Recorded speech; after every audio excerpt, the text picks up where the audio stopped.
Sebetulnya saya sebelumnya tidak pernah mengerti apa itu parkour ya. Jadi saya memang biasa entah lompat-lompat, buat saya mungkin ya penampilan itu yang lebih tepat ya istilahnya ya. Itu ya pernah keselio, pernah jatuh, pernah juga terkilir ya. Ayah tuh kalau di rumah itu sosok yang gila dibanding di luarnya. Jadi kalau di luar kan memang ayah tuh jaim banget. Cuman kalau di rumah tuh ayah bisa-bisanya tiba-tiba naik ke atas pagar, terus naik ke atas genteng segala macam. Itu tuh dari dulu, dari kita kecil. Emang ayah tuh sosok yang energik, jadi kita sebagai anak-anaknya tuh suka ngerasa kalah, dalam arti fisiknya jauh lebih energik dan lebih muda tuh ayah. Akhirnya kita iseng lah, coba kasih sisi lain dari ayah untuk ditampilin di sosmed, dan ternyata orang-orang juga shock dengan sisi lain ayah yang kayak Jackie Chan itu. Ya, selamat datang teman kumparan. Nah, disinilah selamat datang di rumah saya, kediaman saya, dan di sinilah saksi bisu yang bisa menyaksikan semua rahasia petakilan saya untuk menjaga kesehatan, kebugaran badan maupun jiwa. Mudah-mudahan kita semua juga tetap sehat. Yuk!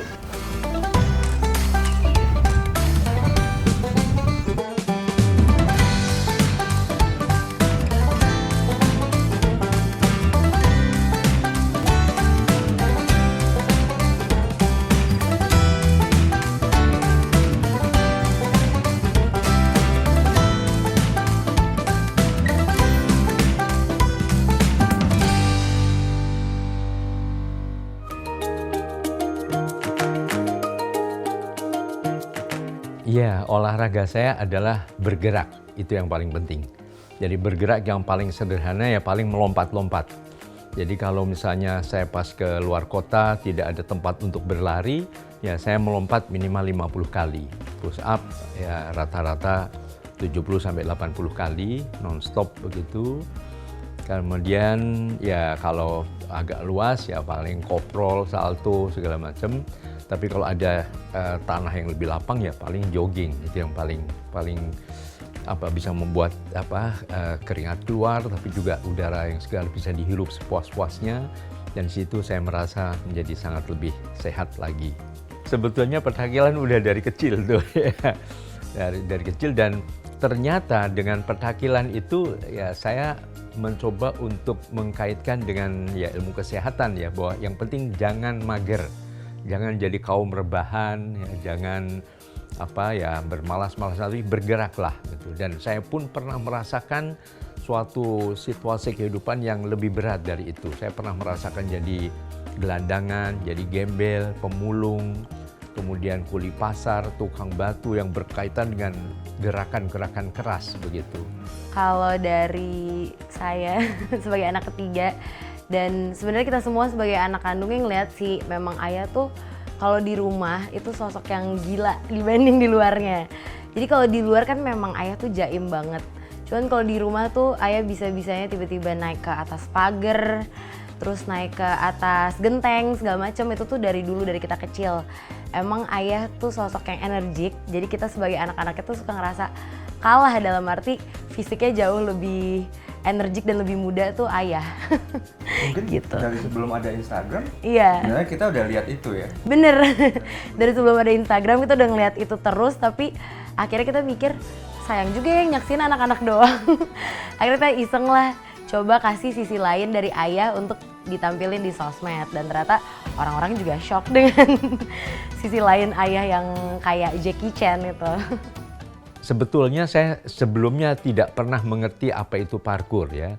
Jadi saya memang biasa entah lompat-lompat, loncat. Kadang-kadang kalau di luar kota minta izin petugas hotel, boleh nggak saya lompat-lompat sana dan sebagainya begitu.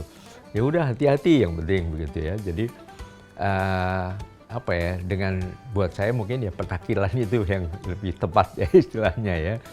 Itu ya pernah keselio, pernah jatuh, pernah juga terkilir ya, itu dari bergeraknya ya. Tetapi asupan gizi juga saya perhatikan ya.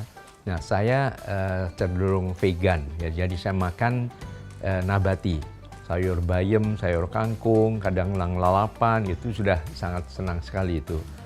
kemudian juga tahu tempe itu juga sudah menjadi makanan sehari-hari, sehingga memang saya cukup lama sebetulnya sudah vegetarian ya, jarang makan daging atau telur dan sebagainya.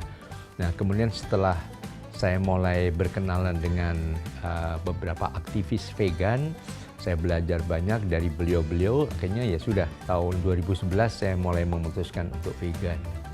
Tapi juga yang penting bukan dasar apapun selain untuk kesehatan saya. Saya rasakan itu cukup nyaman, saya jadi lebih mudah tidur, tidak mudah emosian, kemudian berpikir juga lebih jernih, bisa lebih punya kreativitas dan sebagainya. Jadi ada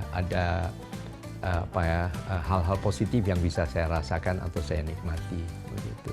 Pagi itu selalu sayur dan buah-buahan. Jadi biasanya supaya praktis saya bikin jusnya, ya, jus alpukat, jus jeruk, kemudian papaya, tomat, melon dan sebagainya. Kemudian siang biasanya makan karbohidrat ya, makan nasi. Itu ya lauknya yang kalau di rumah selalu ya berbagai macam sayuran ya. Kemudian malam hari ya, sama juga, cuma biasanya jumlahnya lebih sedikit daripada siang hari. Sudah itu pola makannya seperti itu.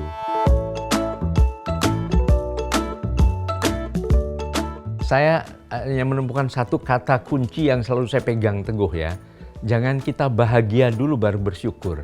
Tapi bersyukurlah, selalu bersyukur kita akan bahagia itu.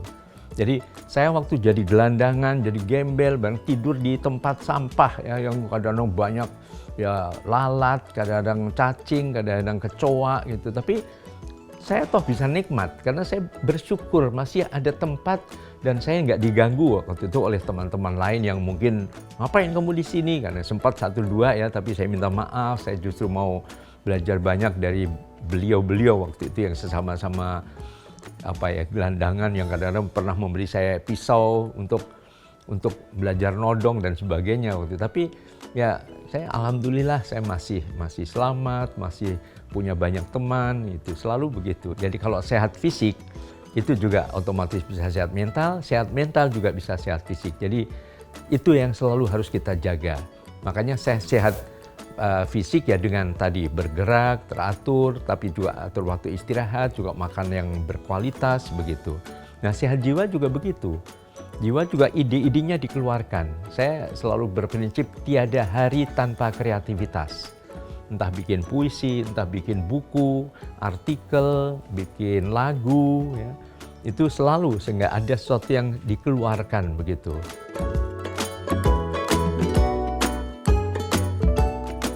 Marah, meledakkan emosi itu sebenarnya penting gitu. Tapi kalau meledakkan emosi dengan memukul orang, membentak, mengeluarkan segala koleksi kebun binatang dan sebagainya, itu kan ada yang terluka hatinya, akan merusak persahabatan, merusak suasana dan sebagainya. Jadi lepaskan, tetapi ledakan itu bisa diterima oleh lingkungan. Nah, salah satunya ya dengan nada yang indah ya. Ledakan itu dengan nada yang indah. Nada yang indah itu dengan bernyanyi begitu. Jadi mungkin bernyanyi kalau lagu-lagu Tapanuli itu kan banyak yang keras, misalnya Molo hadong nasalah manang nahurang pambahenaki. Nah, dilepaskan begitu rasanya plong sekali, akhirnya terobati, marahnya sudah terlepaskan, sudah akhirnya ya sudah, akhirnya reda kembali. Kalau intonasi ayah udah berubah, itu kita udah tahu itu ayah marah. Tapi tanpa perlu teriak-teriak atau ngomong kasar atau main fisik ya, itu benar-benar cuma tegas aja. Biasanya kalau pagi-pagi ayah sebelum pergi, terus ayah nyanyi kenceng di kamar mandi, lagu Butet lah, lagu O Sole Mio gitu yang kayak kencang gitu, merdu, tapi itu ternyata sebenarnya kayaknya ayah lagi banyak pikiran. Jadi biasanya kita tahu kalau ayah lagi banyak pikiran, ngeluapinnya tuh nyanyi di kamar mandi. Cuman jadinya kita yang baru bangun tidur tuh, oh merdu aja ya gitu. Tapi kita tahu, oh ini ayah lagi banyak pikiran ini kerjaan gitu sih biasanya.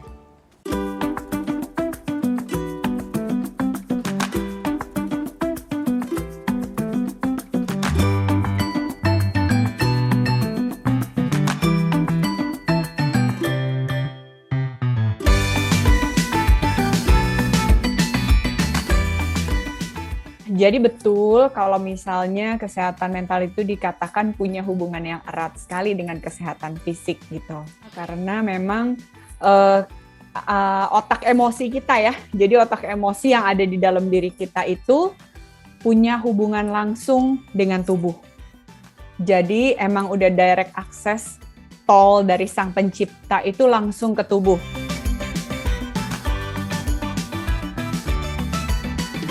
Olahraga itu baik sekali untuk menjaga kesehatan mental kita. Karena ketika kita olahraga, badan kita cenderung lebih panas, lebih hangat. Darahnya mengalir, sehingga nggak dingin. Karena kalau dingin ada kecenderungan kita depresi juga.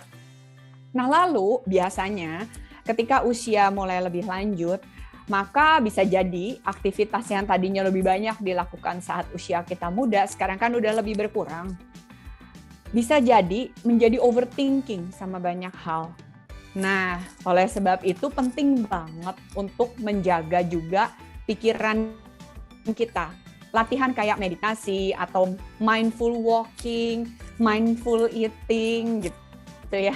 Terus mindful apapun juga itu baik dilakukan secara rutin setiap hari. Nah, lalu keluarga tentunya memainkan support yang besar juga. Keluarga juga penting secara kehadiran. Kehadiran itu untuk bisa bersama-sama mungkin juga membantu mengatasi rasa kesepian, seperti itu.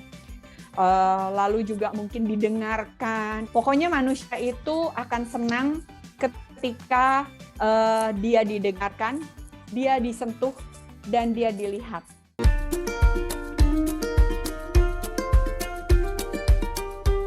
Secara umum, bagaimana kita mempertahankan kondisi awal kita selama mungkin. Nah, itu yang saya lihat dari Kak Seto. Yang tadi saya katakan, dia tetap berusaha untuk menampilkan sosoknya seperti pada waktu awal saya mengenal beliau.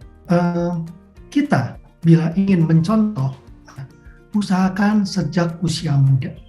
Pada saat usia kita masih muda, performa kita masih bagus, penampilan kita masih ideal, disitulah kita harus tetap menjaga kesehatan dan kebugaran kita, diantaranya dengan berolahraga. Tadi sempat disinggung oleh Mas bahwa Kak Seto itu masih mampu melakukan aktivitas seperti push up dan sebagainya.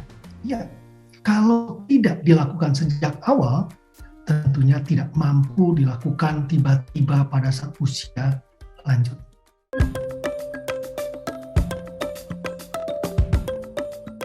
Perlu Mas ketahui juga bahwa banyak yang non-vegan juga usianya panjang. Termasuk banyak juga yang vegan, namun menderita penyakit. Namun pada contoh Kak Seto ini, memang benar beliau memperoleh hasil tadi. It's okay. Tapi tidak berarti semua orang harus menjadi vegan, pasti menjadi sehat. Nah ini kita harus membuka wawasan dulu. Dengan demikian, tidak terlalu kemungkinan untuk mengikuti pola tertentu. Namun harus diikuti dengan evaluasi. Dengan mengikuti pola tersebut, saya menjadi lebih sehat. Bukan hanya perasaan sehat ya, namun juga dibuktikan dengan berbagai parameter kesehatan. Dan ingat, bukan dengan bantuan obat ya, dengan bantuan obat tentunya apapun juga dapat menjadi normal. Ya, hanya pure pengaturan makanan.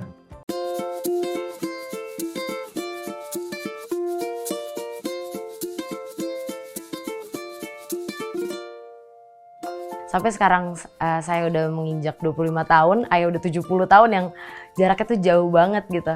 Itu Ayah juga masih nganggep dirinya tuh muda. Jadi ternyata dari mindset itu memang akhirnya jiwanya dijaga terus muda dan gak pernah ngerasa untuk berhenti berkarya gitu. Beliau selalu semangat dalam melakukan apapun. Apapun itu selalu semangat, selalu dilakukan dengan semangat. Ya, selalu seru. Sampai sekarang pun dalam situasi apapun juga, saya juga berkali-kali gagal juga. Saya 2 kali mau masuk fakultas kedokteran gagal. Akhirnya saya banting setir ke psikologi. Saya kuliah juga sampai 9 tahun, saya kuliah S1 loh itu. Tapi ya udah bersyukur alhamdulillah lulus. Terus akhirnya S2, akhirnya S3. Nah, S3 untuk mendapatkan jabatan guru besar itu yang lain mungkin 3-4 tahun juga sudah langsung bisa. Saya dari tahun 93 S3, baru tahun 2021 kemarin, berarti berapa? 28 tahun, cukup lama gitu loh. Jadi, tapi ya alhamdulillah bersyukur juga gitu. Jadi dengan begitu dinikmati, hidup ini dinikmati saja. Dan jangan selalu lihat ke atas, tapi lihat ke bawah bahwa alhamdulillah saya sudah seperti ini gitu. Jadi rasanya kok nggak pernah stres ya rasanya.